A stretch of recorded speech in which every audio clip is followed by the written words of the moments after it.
ಇಲ್ಲಿ ತನಕ ಬಂತು ನಿಮ್ಮ ನೀಟ್ ಪ್ರಿಪರೇಷನ್. ನಾನು ಸ್ಮಿತಾ ಫ್ರಮ್ Xylem ಲರ್ನಿಂಗ್. ಇವತ್ತಿನ ಸೆಷನಲ್ಲಿ ನಾವು ಡಿಸ್ಕಸ್ ಮಾಡುವಂತಹ ಫಿಸಿಕ್ಸ್ ಚಾಪ್ಟರ್ ಬಂದು 12th ಸ್ಟ್ಯಾಂಡರ್ಡ್ ಚಾಪ್ಟರ್ ನಾವು ಸ್ಟಾರ್ಟ್ ಮಾಡ್ತೇವೆ ಇವತ್ತಿನಿಂದ. So we are thrilled right. So 11th ಸ್ಟ್ಯಾಂಡರ್ಡ್ಗೆ ಕಂಪೇರ್ ಮಾಡಿದ್ರೆ 12th ಸ್ಟ್ಯಾಂಡರ್ಡ್ ಫಿಸಿಕ್ಸ್ ನೀಟಲ್ಲಿ ಬರುವಂತಹ ಟಾಪಿಕ್ಸ್ಗೆ ವೆಯ್ಟೇಜ್ ಜಾಸ್ತಿ. ಮಾತ್ರ ಅಲ್ಲ, ತುಂಬ ಇಂಟ್ರೆಸ್ಟಿಂಗ್ ಕೂಡ ಇದೆ. 11th ಅಲ್ಲಿ ಕೆಲವು ಚಾಪ್ಟರ್ಸ್ ನಿಮಗೆ ಬೋರಿಂಗ್ ಅಂತ ಅನಿಸ್ಬೋದು, ಬಟ್ 12th ಅಲ್ಲಿ all the chapters are very interesting. So you will enjoy it better here. And ಮತ್ತೊಂದು ವಿಷಯ ಏನಂತಂದರೆ 12th ಸ್ಟ್ಯಾಂಡರ್ಡಲ್ಲಿ ಒಂದು ಚಾಪ್ಟರಿಂದ ಇನ್ನೊಂದು ಚಾಪ್ಟರ್ಗೆ ತುಂಬ ಇಂಟರ್ ಕನೆಕ್ಟೆಡ್ ಇರುತ್ತೆ ಕಾನ್ಸೆಪ್ಟ್. ಸೊ ಒಂದು ಚಾಪ್ಟರ್ ನಿಮಗೆ ಅರ್ಥ ಆಗಿಲ್ಲ ಅಂದರೆ next chapter will be very difficult. ಆದ ಕಾರಣ ಪ್ರತಿಯೊಂದು ಚಾಪ್ಟರ್ಗೂ ಅದರದ್ದೇ ಆದ ಇಂಪಾರ್ಟೆನ್ಸನ್ನು ಕೊಟ್ಟು ನಾವು ಕಲಿಬೇಕಾಗತ್ತೆ. ವೇಟೇಜ್ ಕೂಡ ಜಾಸ್ತಿ ಇದೆ. So before we begin with the session, one more thing I want to tell you that NEET ಫಿಸಿಕ್ಸ್ಗೆ ಸಂಬಂಧಪಟ್ಟಂತೆ ಅಥವಾ ನೀಟ್ ಬಯಾಲಜಿ ಇರ್ಬೋದು, ನೀಟ್ ಕೆಮಿಸ್ಟ್ರಿ ಇರ್ಬೋದು, ಎಲ್ಲದಕ್ಕೆ ಸಂಬಂಧಪಟ್ಟಂತೆ we are uploading free videos on our YouTube channel Xylem NEET ಕನ್ನಡದಲ್ಲಿ. ನೀವು ಇದನ್ನು ನೋಡ್ಬೋದು ಫ್ರೀ ಆಗಿ. And after the class you can see the class notes also. ಎಲ್ಲಿ ವಾಟ್ಸಪ್ ಕಮ್ಯುನಿಟಿ ಗ್ರೂಪ್ ಲಿಂಕ್ ಇದೆ ನಿಮ್ಮ ಹತ್ರ, ಅದರಲ್ಲಿ ನೀವು ಕ್ಲಾಸ್ ನೋಟ್ಸನ್ನು ಕೂಡ ಆಕ್ಸೆಸ್ ಮಾಡ್ಬೋದು. If you want to join the WhatsApp community group link, ನಮ್ಮ ವಿಡಿಯೋದ ಡಿಸ್ಕ್ರಿಪ್ಷನಲ್ಲಿರುವಂಥ ಲಿಂಕನ್ನು ಪ್ರೆಸ್ ಮಾಡಿದ್ರೆ you will be able to get the group link, ಅಥವಾ you will be able to get into the group ಅಂತ ಹೇಳ್ತೇನೆ. And ನಾವು we will start with the class, dear students. Electric charges and fields. Electric charges and fields, already ನಿಮಗೆ electric ಚಾರ್ಜಸ್ನ ಬಗ್ಗೆ ಒಂದು idea ಇರುತ್ತೆ. Any charge Q can be return as n times E, isn't it? n ಅಂತ ಹೇಳುವಂಥದ್ದು integer ಆಗುತ್ತೆ. 0 +or -1 +or -2 +or -3 ಆ ಥರನೇ ನೀವು ಕೊಡ್ತಾ ಹೋಗ್ಬೋದು ವ್ಯಾಲ್ಯೂಸ್ ಆಗಿ. n = 0 +or -1 +or -2 ಈ ಥರ etcetera etcetera, whatever can be the n value ಅಲ್ವಾ. ಸೊ ಯಾವುದೇ ಚಾರ್ಜನ್ನು you can represent as an integral multiple of E. E ಅಂದ್ರೆ ಏನು? E is nothing but charge on an electron, which is nothing but 1.6 × 10⁻⁻19 coulomb. This is what it is. Correct. Now, dear students, ಯಾವುದೇ charge ಇವಾಗ Q = 1E ಅಂತ ಕೊಡ್ಬೋದು ಅವರು, ಅಥವಾ Q = 5E ಅಂತ ಕೊಡ್ಬೋದು. You can not have Q as sum 1.5E. ನಿಮಗದು ಗೊತ್ತಿದೆ. So today's topic is not about charges, to be honest. Today's topic is about Coulomb's law. Coulomb's law ಗೊತ್ತಿರೋ ಮುಂಚೆ ನಿಮಗೆ ಚಾರ್ಜಸ್ ಬಗ್ಗೆ ಒಂದು ಐಡಿಯಾ ಇರಲಿ ಅಂತ ಹೇಳ್ತಿದ್ದಾನೆ. ಸೊ ಯಾವುದೇ ಚಾರ್ಜನ್ನು ನಿಮಗೆ ಸೇ Q = 3.2E ಈ ಥರ ರೆಪ್ರೆಸೆಂಟ್ ಮಾಡೋಕ್ಕೆ ಸಾಧ್ಯನೇ ಇಲ್ಲ. ಯಾವುದೇ ಫ್ರಾಕ್ಷನ್ಸಲ್ಲಿ ಚಾರ್ಜಸ್ ಅವೈಲೇಬಲ್ ಇರಲ್ಲ. ಯಾವುದೇ ಚಾರ್ಜಸ್ ನಮ್ಮ ನೇಚರಲ್ಲಿ ಇದ್ರೂ ಕೂಡ it should be integral multiple of E. ಇಲ್ಲದಿದ್ದರೆ that is not possible. That charge will not exist. So ನೇಚರಲ್ಲಿ ಕೆಲವು ಆಬ್ಜೆಕ್ಟ್ಗೆ ಎಕ್ಸಿಸ್ಟ್ ಆಗ್ಬೋದು ಈಸಿಲಿ, ಕೆಲವುದಕ್ಕೆ ಎಕ್ಸಿಸ್ಟ್ ಆಗಲ್ಲ, ರೈಟ್. ಸೊ ನೇಚರ್ಗೆ ಅದರದ್ದೇ ಒಂದು ರೂಲ್ಸ್ ಇದೆ, ಹೌದಲ್ವಾ. ಸೊ ಅದೇ ರೀತಿಯಲ್ಲಿ this is not possible. Okay, now we will move further, dear students, with Coulomb's law. So ಈ ಕೂಲಮ್ಸ್ ಲಾನ ನೀವು ಯಾವಾಗ ನೋಡ್ಬೋದು? When the charges we have taken R point charges ಅಥವಾ ಚಿಕ್ಕ ಸ್ಪೆರಿಕಲ್ ಚಾರ್ಜಸ್ ಆಗಿದ್ರೆ ಅಂತಹ ಸಂದರ್ಭದಲ್ಲಿ you can apply Coulomb's law. Coulomb ಅಂತ ಹೇಳುವಂಥದ್ದು ಒಂದು ಸೈಂಟಿಸ್ಟ್ನ ಹೆಸರು ಅಲ್ವಾ. Now dear students, it says that when you have 2 point charges, say ಒಂದು Q1 ಇನ್ನೊಂದು Q2, it can be of any charge, like positive ಇರ್ಬೋದು, ನೆಗೆಟಿವ್ ಇರ್ಬೋದು ಚಾರ್ಜು. ಎರಡು ಈಕ್ವಲ್ ಚಾರ್ಜಸ್ ಆಗಬೇಕು ಅಂತ ಏನು ರೂಲ್ಸ್ ಇಲ್ಲ. ಎನಿ 2 ಚಾರ್ಜಸ್ ಪ್ಲಸ್ ಮೈನಸ್, ಇವಾಗ ಒಂದು ಪ್ಲಸ್ ಇದ್ರೆ ಇನ್ನೊಂದು ಮೈನಸ್, ಅಥವಾ ಎರಡೂ ಪ್ಲಸ್ ಅಥವಾ ಎರಡೂ ಮೈನಸ್, ವಾಟ್ ಎವರ್ ವರ್ಕ್ಸ್. ಅಂತಹ ಸಂದರ್ಭದಲ್ಲಿ ದ ಅಟ್ರಾಕ್ಟಿವ್ ಫೋರ್ಸೇ ಆಗ್ಬೇಕಂತ it could be repulsive force also. ಯಾಕಂದರೆ ಮೈನಸ್ ಇದ್ರೆ like charges will repel, you know that. Plus ಇದ್ರೂ ಇಟ್ ವಿಲ್ ಬಿ ರಿಪಲ್ಷನ್. ಒಂದು ಮೈನಸ್ ಇನ್ನೊಂದು ಪ್ಲಸ್ ಇದ್ರೆ obviously opposite charges will attract. So either attractive force or repulsive force, whatever. Right? Now, the force, that is the electrostatic force between these two charges, Q1 and Q2, will be directly proportional to the product of charges, product of magnitude of charge, correct? And inversely proportional to the square of the distance between them. So, the magnitude of the charge which you are taking now, F, will be directly proportional to the product of magnitude of the charges, Q1, Q2, and inversely proportional to the square of the distance between them. This is how you understand Coulomb's law. Alva, F is directly proportional to Q1, Q2, inversely proportional to R². ಅದಕ್ಕೆ ಅದನ್ನು inverse square law ಅಂತ ಹೇಳುವಂಥದ್ದು. Force is inversely dependent on the square of the distance, right. ನಾವು dear students, ಇಲ್ಲಿ ನಾವು ಕೊಟ್ಟಿರುವಂಥದ್ದು scalar form of the force. ನೋಡಿ, ಇಲ್ಲಿ F = 1/4πε0 Q1 Q2/R² ಅಂತ ಬಂದಿದೆ. ನಾವು ಯು ಮೈಟ್ ಬಿ ವಂಡರಿಂಗ್ ಯಾಕೆ ಈ ಥರ ಬಂತು ಅಂತ ಅಲ್ವಾ. ಸೊ ನಾವೇನು ಮಾಡಿದ್ವಿ? V have taken 2 charges, spherical point charges ಅಂತ ಹೇಳ್ಬೋದು, Q1 Q2, science of Q1 Q2 ನಿಮ್ಮ ಇಚ್ಛಾನುಸಾರವಾಗಿ ನೀವು ತಗೊಂಡ್ರಿ. ಆ್ಯಂಡ್ ಡಿಸ್ಟೆನ್ಸ್ ಆಫ್ ಸಪ್ರೇಷನ್ ಎಷ್ಟಿತ್ತು? 6 ಇತ್ತು. So F is directly proportional to the product of Q1 Q2. ಅದರ ಮ್ಯಾಗ್ನಿಟ್ಯೂಡ್ ತಗೊಳ್ಳಿ, ಡೈರೆಕ್ಷನ್ ಆಮೇಲೆ ನೋಡ್ಕೊಳ್ವಾ, divided by the distance square. ಈಗ ಈ ಪ್ರಪೋರ್ಷನಾಲಿಟಿನ ನಮಗೆ ರಿಮೂವ್ ಮಾಡಬೇಕು ಹೇಗೆ? By adding a constant. Experimentally ಅದನ್ನು ಫೌಂಡ್ ಔಟ್ ಮಾಡಿದ್ದಾರೆ. ಎಷ್ಟು ಅಂತ ಹೇಳಿ, it will be 1/4 epsilon, epsilon naught ಅಲ್ಲ epsilon, into Q1 Q2 by R square. This is for any medium. ಇದು ಯಾವುದೋ ಒಂದು ಎನಿ ಮೀಡಿಯಮಿಗೆ, ಆಯಿತಾ? ಸಪೋಸ್ ಅದು ಏರ್ ಮೀಡಿಯಮ್ ಅಥವಾ ಫ್ರೀ ಸ್ಪೇಸ್ ಆಗಿದ್ರೆ, ನಿಮಗೆ ಸ್ಪೇಸ್ ಗೊತ್ತಿದೆಯಲ್ಲ, ಫ್ರೀ ಸ್ಪೇಸ್ ಅಂದರೆ ವ್ಯಾಕ್ಯೂಮ್ ಅಥವಾ ಏರ್, ಎರಡನ್ನೂ ನಾವು ಒಂದಾಗಿ ಕನ್ಸಿಡರ್ ಮಾಡ್ತೇವೆ ಈ ಚಾಪ್ಟ್ರಲ್ಲಿ. ಸೊ ಎಫ್ ಏರ್ ಆಗಿದ್ದರೆ ಅಥವಾ ಫ್ರೀ ಸ್ಪೇಸ್ ಆಗಿದ್ದರೆ, ಸಿಂಪ್ಲಿ ಸ್ಪೇಸ್ ಆಗಿದ್ರೆ, ವ್ಯಾಕ್ಯೂಮ್ ಆಗಿದ್ರೆ, it will become 1/4 epsilon not Q1 Q2 by R square. ಈಗ you might be asking, ma'am ಈ ಎಪ್ಸಿಲಾನ್ ನಾಟ್ ಅಥವಾ ಎಪ್ಸಿಲಾನ್ ಅಂದರೆ ಏನು ಅಂತ ಹೇಳಿ, ಅದನ್ನೇ ನಾವು ಪರ್ಮಿಟಿವಿಟಿ ಅಂತ ಹೇಳುವಂಥದ್ದು. ಸೊ ನೋಡಿ, epsilon not is the permittivity of free space. ಅಂದರೆ ನಿಮಗೆ ಗೊತ್ತಿಲ್ಲ, ಪರ್ಮಿಟಿವಿಟಿ ಇಸ್ ದ ಹೊಸ ವರ್ಡ್, ರೈಟ್? ಈ ಪರ್ಮಿಟಿವಿಟಿ ಅಂದರೆ, see when you learned gravitation chapter, we have told you that ಏನಂತ, ಗ್ರಾವಿಟೇಷನಲ್ ಫೋರ್ಸ್ ಆಫ್ ಅಟ್ರಾಕ್ಷನ್. ಯಾವತ್ತು gravitation is a attractive force. ಅದು ಏನನ್ನ ಡಿಪೆಂಡ್ ಆಗಲ್ಲ, ಮೀಡಿಯಾವನ್ನ ಡಿಪೆಂಡ್ ಆಗಲ್ಲ ಅಂತ ಹೇಳಿದ್ವಿ. ಸೊ ಇಬ್ಬರಿದ್ದಾರೆ ಈ ಥರ, ಅವರ ಮಧ್ಯೆ ಇರುವಂತಹ ಗ್ರಾವಿಟೇಷನಲ್ ಫೋರ್ಸ್ 100 ನ್ಯೂಟನ್. ಅವರಿಬ್ಬರು ವಾಟರ್ಗೆ ಜಂಪ್ ಮಾಡಿದ್ರು, ವಾಟರ್ ಇಸ್ ದ ಮೀಡಿಯಂ, ನಾವು ಅವಾಗಲೂ 100 ನ್ಯೂಟನ್ ಇರುತ್ತೆ ಗ್ರಾವಿಟೇಷನಲ್ ಫೋರ್ಸ್, ಅದು ಚೇಂಜ್ ಆಗಲ್ಲ. But in the case of electrostatic force, it is not the case. So air medium ಅಲ್ಲಿ ಅಡೆತಡೆಗಳಿಲ್ಲ. Air medium is a free space ಅಥವಾ air medium ಅಂತ ಹೇಳಿದ್ರೆ ಅಲ್ಲಿ ಯಾವುದೇ ಅಡೆತಡೆಗಳಿಲ್ಲ. ಎಪ್ಸಿಲಾನ್ ನಾಟ್ ಅಂತ ಹೇಳುವಂಥದ್ದು how easily the electric field lines are passing through a medium ಅಂತ ಹೇಳುತ್ತೆ. ಈಸಿಯಾಗಿ ನಮಗೆ ಏರಲ್ಲಿ ಎಲೆಕ್ಟ್ರಿಕ್ ಫೀಲ್ಡ್ ಪಾಸ್ ಆಗುತ್ತೆ. ಎಲೆಕ್ಟ್ರಿಕ್ ಫೀಲ್ಡ್ ಹೋಗೋದು ಹೇಗೆ? ಪ್ಲಸ್ ಚಾರ್ಜಿಂದ ಮೈನಸ್ ಚಾರ್ಜ್ ಕಡೆಗೆ. This will be the direction of electric field ಅಲ್ವಾ, ಈಸಿಯಾಗಿ ಪಾಸ್ ಆಗ್ಬೋದು. ಸೊ ಎಪ್ಸಿಲಾನ್ ನಾಟ್ ಅನ್ನು ನಾವು ಪರ್ಮಿಟಿವಿಟಿ ಆಫ್ ಫ್ರೀ ಸ್ಪೇಸ್ ಅಂತ ಹೇಳಿ ಎಷ್ಟು ಈಸಿಯಾಗಿ ಪರ್ಮಿಟ್ ಮಾಡ್ತಿದೆ ಎಲೆಕ್ಟ್ರಿಕ್ ಫೀಲ್ಡ್ ಲೈನ್ಸ್ ಎಲ್ಲ. ಆ್ಯಂಡ್ ಎಪ್ಸಿಲಾನ್ ನಾಟ್ನ value 8.854 into 10⁻12. And epsilon not ಅಂತ ಹೇಳೋದು ತುಂಬ ಕಮ್ಮಿ value compared to all the other mediums. Air medium has a highest ಏನು ಹೇಳುವಂಥದ್ದು capacity to send all the electric field lines, right? ಅಡೆತಡೆಗಳು ತುಂಬ ಕಮ್ಮಿ. ಆದ ಕಾರಣ ಎಪ್ಸಿಲಾನ್ ನಾಟ್ ಇಸ್ 8.854 ಇಂಟು 10⁻12 ಅಂತ ಆಯಿತು. ಆ್ಯಂಡ್ ಅದರ ಯೂನಿಟನ್ನು ಕಂಡಿಡುವ ಅದಕ್ಕಿಂತ ಮುಂಚೆ one more thing I have to tell you is epsilon. Epsilon ಅಂತಂದರೆ ಇದು ಬೇರೆ ಮೀಡಿಯಮ್ಗೆ ಸಂಬಂಧಪಟ್ಟ ಹಾಗೆ. ಸೇ ಇವಾಗ electrostatic force you have to find out in kerosene oil ಅಥವಾ ಇನ್ ವಾಟರ್, ಅವಾಗ ಎಪ್ಸಿಲಾನ್ ಹಾಕಬೇಕು. ಎಪ್ಸಿಲಾನ್ ನಾಟ್ ವರ್ಕ್ ಆಗಲ್ಲ. ಎಪ್ಸಿಲಾನ್ ಅಂತಂದರೆ simply permittivity of the medium. Okay, clear? So ಈ ವ್ಯಾಲ್ಯೂ ನಿಮ್ಗೆ ಗೊತ್ತಿರಬೇಕು. ಎಪ್ಸಿಲಾನ್ ನಾಟ್ದು ವ್ಯಾಲ್ಯೂ ನಿಮಗೆ ಗೊತ್ತಿರಲೇಬೇಕು. ಯೂನಿಟನ್ನು ಹೇಗೆ ಫೈಂಡ್ ಔಟ್ ಮಾಡೋದು ಅಂತ ಹೇಳಿ ನೋಡುವ. And let's see that. Okay, so ನಿಮಗೆ ಗೊತ್ತಿದೆ F is equal to 1/(F)(air) 1/4 epsilon not Q1 Q2 by R square, ಹೌದಲ್ವಾ? ಆ್ಯಂಡ್ ಈಗ ನನಗೆ ಎಪ್ಸಿಲಾನ್ ನಾಟ್ನ ಯೂನಿಟ್ ಬೇಕಾಗಿರೋ ಕಾರಣ ಎಪ್ಸಿಲಾನ್ ನಾಟನ್ನು ನಾನು 1/4πF into Q1, same gravitational chapter ಮಾಡಿರೋ ಥರನೇ ಬೈ ಆರ್ ಸ್ಕ್ವೇರ್ ಬರೀತೀರಾ. ಆ್ಯಂಡ್ ನಿಮ್ಗೆಲ್ಲದ್ರದ್ದು ಯೂನಿಟ್ ಗೊತ್ತಿದೆ. Q1 Q2 ಚಾರ್ಜಸ್ ಕೂಲಮಲ್ಲಿ ಮೆಷರ್ ಮಾಡ್ತೀರಾ, ರೈಟ್? ಸೊ ಕೂಲಮ್ ಸ್ಕ್ವೇರ್ ಆಯಿತು ಯೂನಿಟ್ಟು. ಆ್ಯಂಡ್ 4πಗೆ ಯಾವುದೇ ಯೂನಿಟ್ ಇಲ್ಲ. ಫೋರ್ಸಿಗೆ ಏನಿದೆ ಯೂನಿಟು? ನ್ಯೂಟನ್ ಇದೆ, right? And R square is in metre square. So coulomb square by newton metre square is the unit, SI unit. Okay, SI unit ಆಗುತ್ತೆ. One more thing, dimension. Okay, ಚಾರ್ಜಸ್ನ dimension ಏನು? Look at this equation. ಬೇರೆ ಪುನಃ equation ಬರೀಬೇಕಾಗಿಲ್ಲ, ನಾನು ಇಲ್ಲಿ ಬೇರೆ ಕಲರಲ್ಲಿ ಬರ್ತೇನೆ. ಚಾರ್ಜಸ್ Q1 Q2ನ ಡೈಮೆನ್ಷನ್ ಆಗುತ್ತೆ. ಚಾರ್ಜ್ ಹೇಗೆ ಬರೀತೀರಾ ನೀವು? ಸಿ ಆಲ್ವೇಸ್ ರಿಮೆಂಬರ್, ನಿಮಗೆ ಚಾರ್ಜ್ ಬಗ್ಗೆ ಐಡಿಯಾ ಬೇಕು ಅಂತ ಹೇಳಿದ್ರೆ current is equal to charge by time. ಹಾಗಾದರೆ charge is equal to current into time. So current ಐಯನ್ನು ನಾವು ಆಂಪಿಯರ್ಸಲ್ಲಿ ಬರಿತೇವೆ, ಇಸಂಟ್ ಇಟ್? ಎಸ್. ಆ್ಯಂಡ್ ಟಿಯನ್ನು ಕ್ಯಾಪಿಟಲ್ ಟಿ ಅಲ್ಲಿ ಬರ್ತೇವೆ. So 80 into 80 is the dimension of Q1 Q2 whole divided by 4πಗೆ ಯಾವುದೇ ಡೈಮೆನ್ಷನ್ ಇಲ್ಲ. ಫೋರ್ಸ್ ಅಂದರೆ ಏನು? Mass into acceleration. So mLT power -2 mass into acceleration, right? Into R square is what? Length square. So ನಿಮಗೆ simplify ಮಾಡಿದಾಗ ಏನು ಸಿಗುತ್ತೆ? m to the power -1, L to the power 3 ಇದೆ ಕೆಳಗಡೆ, ಮೇಲೆ ಹೋದಾಗ -3, and T power 2 + 2 4, and finally ampere square. This is the dimension of what? Epsilon not. So may be ನಿಮಗಿದು already ನೀವು ಯೂನಿಟ್ಸ್ ಆ್ಯಂಡ್ ಮೆಷರ್ಮೆಂಟ್ಸ್ ಟೈಮಲ್ಲಿ ನೀವು ಕಲ್ತಿರ್ತೀರಾ, ಪುನಃ ಏನು ಕೆಲಸ ಇಲ್ಲ ನಿಮಗೆ.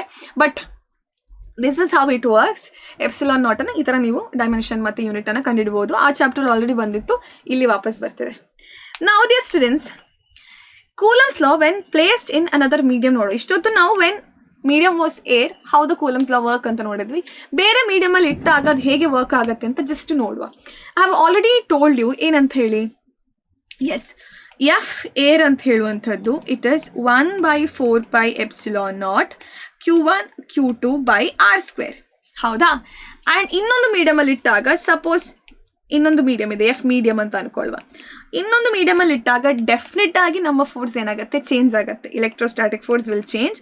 1/4πε ಬರಿತೀರಾ, ಮತ್ತೇನು ಬರಿತೀರಾ, Q1 Q2 divided by R² ಅಂತ ಬರಿತೀರಾ. ಈಗ ನೀವು ಕೇಳ್ಬೋದು, ಮ್ಯಾಮ್ ಈ ಎಪ್ಸಿಲಾನ್ಗೂ ಎಪ್ಸಿಲಾನ್ ನಾಟ್ಗೂ ಏನು ಸಂಬಂಧ ಅಂತ ಹೇಳಿ. ನೀವು ಹಿಂದಿನ ಕ್ಲಾಸ್ಗಳಲ್ಲಿ ನೀವು ಕಲ್ತಿದ್ದೀರಾ ರಿಲೇಟಿವ್ ಡೆನ್ಸಿಟಿ ಅಂತ ಹೇಳಿ. ರಿಲೇಟಿವ್ ಡೆನ್ಸಿಟಿ ಅಂದರೆ density of the substance to density of water.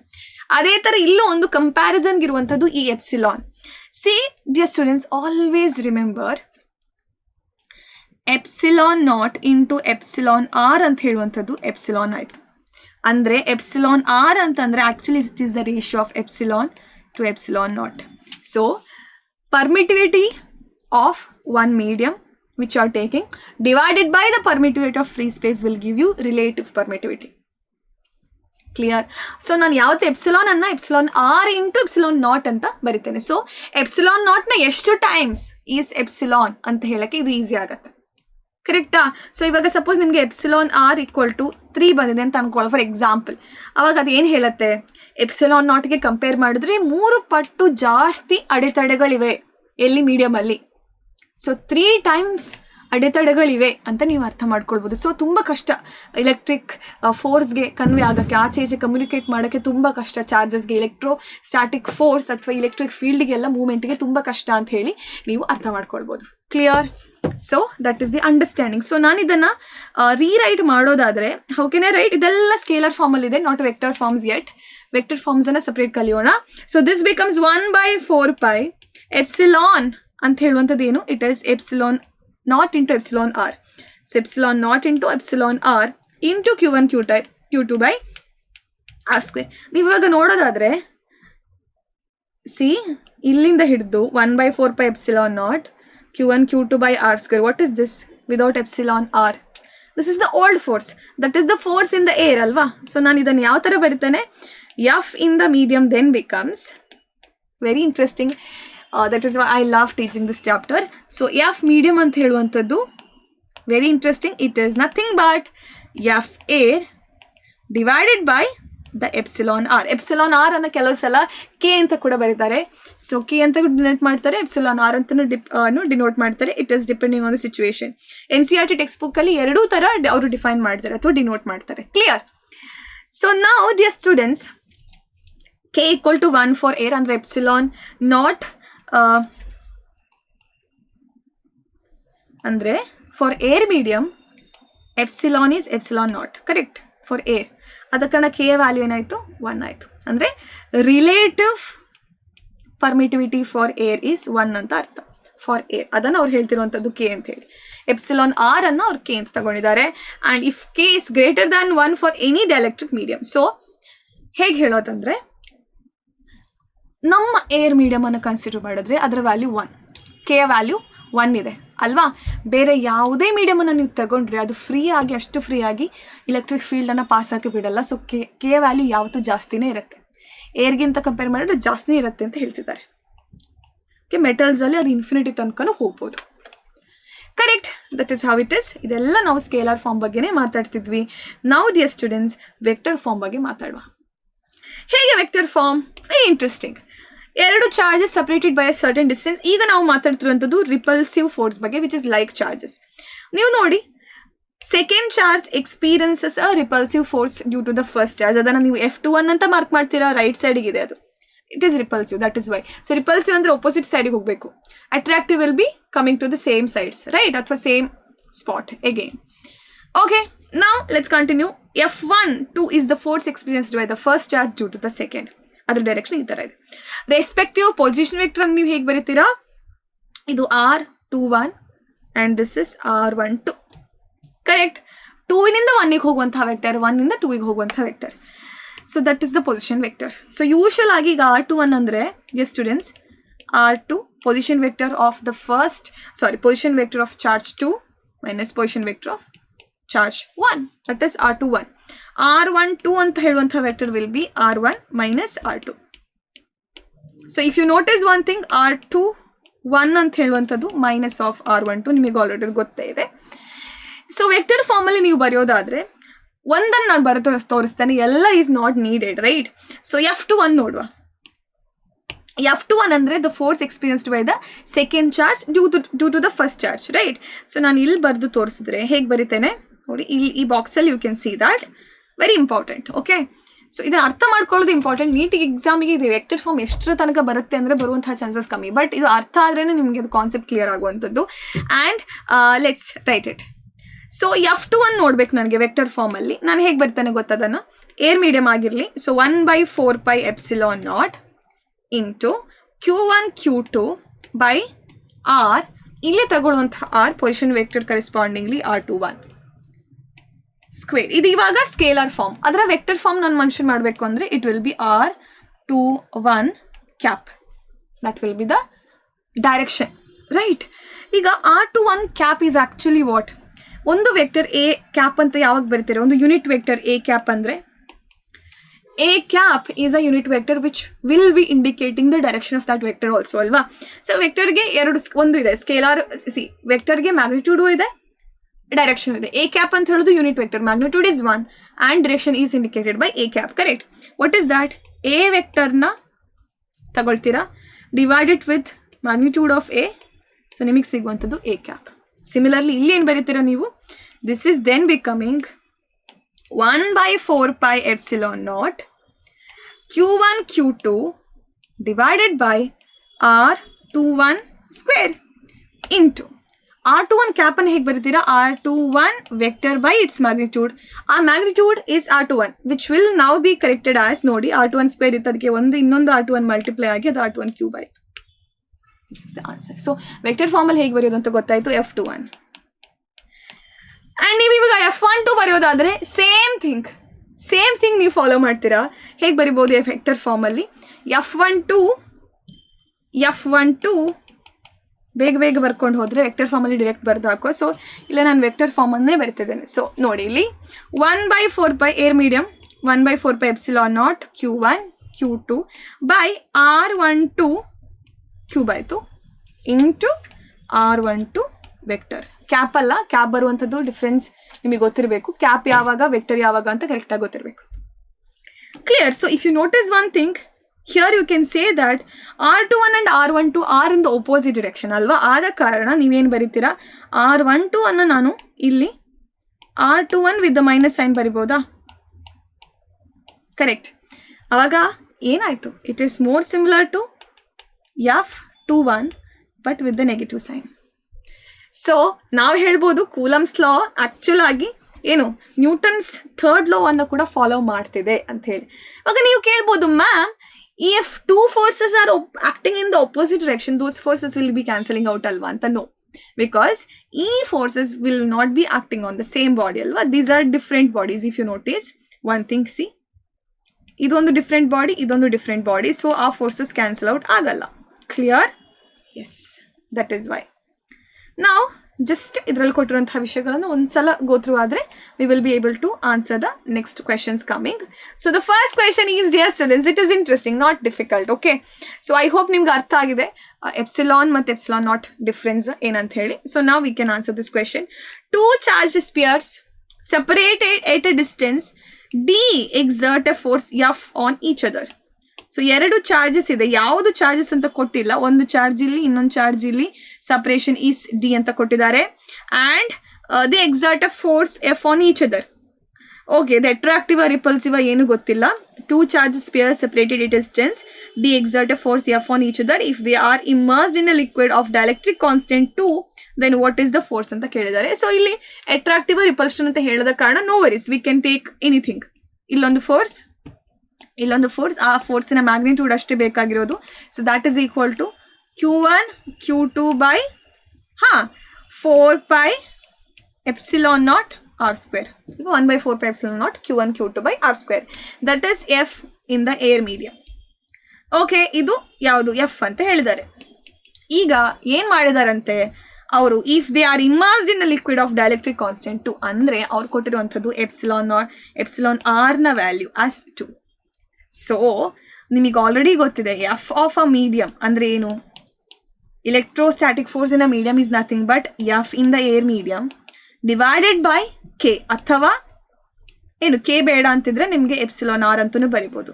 Just ನಾವು I have shown you the proof, if you remember ಇಲ್ಲೇ ಬರ್ತಿದೆ ನೋಡಿ. ಎಸ್, ಅದನ್ನೇ ಡೈರೆಕ್ಟಾಗಿ ಅವ್ರು ಕೊಟ್ಟಿರೋದು. ಸೊ ನೀವು ಡೈರೆಕ್ಟ್ ಸಬ್ಸ್ಟಿಟ್ಯೂಷನ್ ಮಾಡಿದ್ರೆ ಸಾಕು. ಕ್ಲಿಯರ್? ಸೊ ನೀವೇನು ಮಾಡ್ತೀರಾ, F medium then becomes F air is F only by the dielectric constant 2 ಕೊಟ್ಟಿರೋ ಕಾರಣ 2 ಹಾಕ್ತೀರಾ. So F by 2 is the answer. ಒಂದು ಸ್ಟೆಪ್ಪಲ್ಲಿ ಮಾಡುವಂತಹ ಆನ್ಸರ್ ನೋಡಿ, ಇದು ಎಷ್ಟು ಈಸಿಯಾಗಿ ಮಾಡಿದ್ವಿ. Yes, next question. 2 point charges +3 microcoulomb and +8 microcoulomb. So ಬರೀರಿ +3 microcoulomb +8 microcoulomb. You don't have to convert it into 10 to the power -6 coulomb and all now. ಯಾಕೆ ಗೊತ್ತಾ, ಇದು ರೇಷಿಯೋ ತೆಗಿಬೇಕಾದ್ರೆ ಅದು ಕ್ಯಾನ್ಸಲ್ ಔಟ್ ಆಗಿ ಹೋಗುತ್ತೆ ಯೂನಿಟ್ಸು.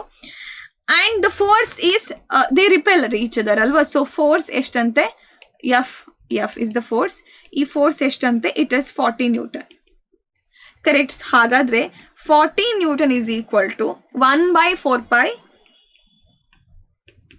ಎಪ್ಸಿಲಾನ್ ನಾಟ್ ಅಂತ ತಗೊಳ್ಳುವ. ಇಲ್ಲಿ ಯಾವುದು ಮೀಡಿಯಮ್ ಅಂತ ಅವ್ರು ಹೇಳಲಿಲ್ಲ. Q1 Q2 will be 8 × 3. ನಾನು ಮೈಕ್ರೋವನ್ನು ದೊಡ್ಡ ಕೇರ್ ಮಾಡ್ತಿಲ್ಲ, 8 × 3 ಅಂತಲೇ ಬರೆಯುವ. Repel each other. So like charges by R square ಕೂಡ ಕೊಟ್ಟಿಲ್ಲ ಅವ್ರು ಎಷ್ಟು ಅಂತ. ನಾವು if a charge of -5 microcoulomb is added to each one of them ಅಂತ ಹೇಳಿದ್ದಾರೆ. ಸೊ 3 ಕೂಲಮಿಗೆ +3 ಕೂಲಮಿಗೆ ಯು ಆರ್ ಆ್ಯಡಿಂಗ್ ಎಷ್ಟು, -5. ಓಕೆ, ಇಲ್ಲಿ ಆ್ಯಂಡ್ ಇನ್ನೊಂದು ಚಾರ್ಜ್ ಇದೆ ಅಲ್ವಾ, 8 microcoulomb. 8 microcoulomಬಿಗೆ ನೀವು ಅದು +8 ಇತ್ತು, ಅದಕ್ಕೆ ನೀವು ಎಷ್ಟು ಆ್ಯಡ್ ಮಾಡ್ತಿದ್ದೀರಾ, -5 ಹೇಗೇನು ಆ್ಯಡ್ ಮಾಡ್ತೀರಾ. ಸೊ ಇದೆಷ್ಟಾಯಿತು, 3 - 5 -2 microcoulomb ಆಯಿತು. ಇದೆಷ್ಟಾಯಿತು, 8 - 5 +3 microcoulomb ಆಯಿತು. ನಾವು ಡಿಸ್ಟೆನ್ಸಲ್ಲಿ ಏನು ಚೇಂಜಸ್ ಇಲ್ಲ. ಇವಾಗ what is the force. So this is equation 1 ಅಂತ ತಗೊಂಡ್ರೆ, ಇಕ್ವೇಷನ್ 2 ನೋಡುವ ಇವಾಗ ಯಾವುದು ಫೋರ್ಸ್ ಇದೆ ಅಂತ. ಇಕ್ವೇಷನ್ 2 ಬರಿಬೋದು, force, new force F prime will be equal to 1/4 pi epsilon naught. ಅದರಲ್ಲಿ ಯಾವುದೇ ಚೇಂಜಸ್ ಇಲ್ಲ. Q1 Q2 ಅಲ್ಲಿ ಏನಾಗ್ತಿದೆ, ಹೊಸ ಚಾರ್ಜ್ಗಳು -2 +3 -2 +3. ನೀವು ಕೇಳ್ಬೋದು, ma'am into 10 to the power -6 ಎಲ್ಲ ಇತ್ತಲ್ವಾ, ಮೈಕ್ರೋಕೂಲಮನ್ನು ನೀವು ಕನ್ವರ್ಟ್ ಮಾಡಬೇಕಿತ್ತ ಅಂತಲ್ಲ. ಅದೆಲ್ಲ ನಾನು ಮಾಡ್ತಿಲ್ಲ, ಯಾಕಂದರೆ ಅದು ರೇಷಿಯೋ ತೆಗಬೇಕಾದ್ರೆ it will all B gone. Correct? Even 1/4 pi epsilon naught ಕೂಡ ನಾನು ಬರಬೇಕಾಗಿಲ್ಲ, ಇಟ್ ವಿಲ್ ಆಲ್ ಬಿ ಗಾನ್. r² is r² itself. So ನಾವು ಇಕ್ವೇಷನ್ 1/2 ಮಾಡಿದ್ರೆ ಎಫ್ ಪ್ರೈಮ್ ಆಯಿತು. ಆ್ಯಂಡ್ ಎಫ್ ಅಲ್ಲಿ ನೋಡಿ 1/4 pi epsilon naught ಇದೆ. So I can cancel it, right? ಇದು ಕ್ಯಾನ್ಸಲ್ ಮಾಡ್ತಾನೆ ಯಾವುದ್ರ ಜೊತೆಗೆ, ಇದ್ರ ಜೊತೆಗೆ. ರಿಮೈನಿಂಗ್ ಏನು, r² ಕೂಡ ಹೋಯಿತು, ಯಾವುದ್ರ ಜೊತೆ, r² ಜೊತೆಗೆ. ಸೊ ರಿಮೈನಿಂಗ್ ಏನು ಇವಾಗ ನೋಡಿ, ನ್ಯೂಮರೇಟರಲ್ಲಿ 8 × 3 microcoulomb, ರೈಟ್? ಸೊ 8 × 3 microcoulomb ಇದೆ, ಅದನ್ನು ನಾನು ಕನ್ಸಿಡರ್ ಮಾಡ್ತಿಲ್ಲ, as I am telling you. ಇಲ್ಲಿ ಡಿನಾಮಿನೇಟ್ರಲ್ಲಿ -2 × +3. So this is 24/6. Correct? So 4 is the answer. So F prime is equal to 4. ಅವರು ಕೇಳ್ತಿರುವಂಥದ್ದೇನು, then the force between them will become ಅಂತ ಹೇಳ್ತಿದ್ದಾರೆ. Yes, so the force then will become what ಅಂತ ನೋಡುವ. F prime then becomes equal to F divided by 4. What was F initially, it is 40 newton. So ಇಲ್ಲೊಂದು negative sign ಕೂಡ ಇದೆ, ಇಲ್ಲಿ -4, right? 40 by then what, -4. So this will become -10. ಕರೆಕ್ಟಾ? ಯಾಕಂದರೆ -2 × 3 ಇದೆ ಡಿನಾಮಿನೇಟ್ರಲ್ಲಿ ಈ ಈಕ್ವೇಷನಲ್ಲಿ. ಸೊ ಅದು -6 ಆಯಿತು. ಸೊ 24/-6 ಅಂತ ಹೇಳಿದು -4. ನಾವು F prime is -4. That we are substituting here. F prime then becomes, so this is F prime, right? F prime then becomes equal to ಏನು, F divided by -4. 40 is what F is. 40 Newton by -4 is nothing but -10. ಏನು, that is the new force N. So ನಿಮಗೆ ಸಿಗುವಂಥದ್ದು -10 is the correct answer, +10 ಅಲ್ಲ, ನೆನ್ಪಿಟ್ಕೊಳ್ಳಿ. So I hope it is clear ನಾವು. So ಈ minus sign indicates what, minus sign indicates that it is an attractive force ಅಂತ ಹೇಳಿ. Okay, so initial ಕೇಸಲ್ಲಿ it was repulsive, ಆದ ಕಾರಣ +40 ನ್ಯೂಟನ್ ಇತ್ತು. ಸೆಕೆಂಡ್ ಕೇಸಲ್ಲಿ ಇಟ್ ಇಸ್ ಮೈನಸ್, ಯಾಕೆಂದರೆ it is attractive. So by looking it the sign we can decide whether it is attractive force or repulsive force. But gravitational chapter ಅಲ್ಲಿ ಆ ಥರ ಇರಲಿಲ್ಲ. Gravitation ಚಾಪ್ಟ್ರಲ್ಲಿ ಇಟ್ ಈಸ್ ಆಲ್ವೇಸ್ ಅಟ್ರಾಕ್ಟಿವ್. ನಿಮಗೆ ಗೊತ್ತಿದೆ, gravity always attracts, right? Okay then. So ಇವತ್ತಿನ session ನಿಮಗೆಲ್ಲ helpful ಆಯಿತು ಅಂತ ಅಂದ್ಕೊಳ್ತೇನೆ, ಇಂಟ್ರೆಸ್ಟಿಂಗ್ ಆಗಿತ್ತು ಅಂತ ಅಂದ್ಕೊಳ್ತೇನೆ. ನಾವು let's meet in the next class. Till then, bye bye aspirants.